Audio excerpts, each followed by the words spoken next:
তো জনাব ইসলাম আপনাকে কি একটা কথা বলতে পারি যে জি একথা ঠিক আপনার আন্দোলনের শেষ পর্যায়ে বা আন্দোলনের যেখানে নেতৃত্বের মাধ্যমে বা শেষ পর্যায়ে যেখান থেকে আসলে শেখ হাসিনাকে চলে যেতে হয়েছে, পালাতে হয়েছে বা এই সরকারকে ক্ষমতা ত্যাগ করতে হয়েছে, সেখানে আপনাদের ত্যাগটাই সবচেয়ে বড় ছিল, যেটিকে আসলে খুব ভালোভাবে এক বাক্যে বলা যায় যে একটাকে মারি একটাই মরে, আর কেউ নড়ে না সেখান থেকে। সেই জায়গায় আপনারা চলে গিয়েছিলেন। কিন্তু আপনারা কি মনে করেন না যে এই আন্দোলনটা আসলে জুলাই থেকে, জুন থেকে, কোটা থেকে আসলে শুরু হয় নাই?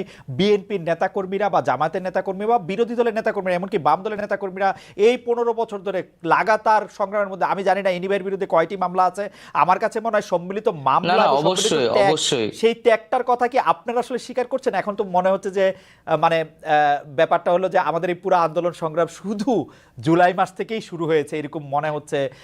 ডক্টর ইউনূস বলছেন ছাত্ররা আমাকে ক্ষমতায় বসিয়েছেন, ওরা যেটা বলবে সেটাই বলবে হবে।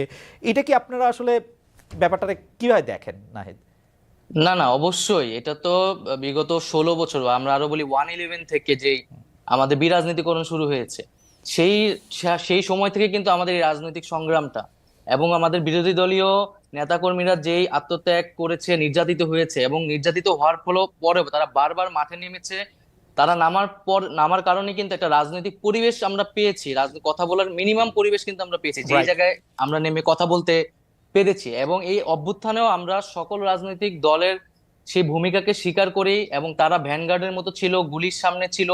এবং ব্যক্তিগতভাবে বললেও কিন্তু ছাত্রদল বলেন বা শিবির বলেন বা বামপন্থী সংগঠন প্রত্যেকেই আমাদেরকে নানাভাবে সহযোগিতা করেছে, ব্যক্তিগতভাবে আমাদের জীবন রক্ষার্থেও তারা অনেক ভূমিকা পালন করেছে।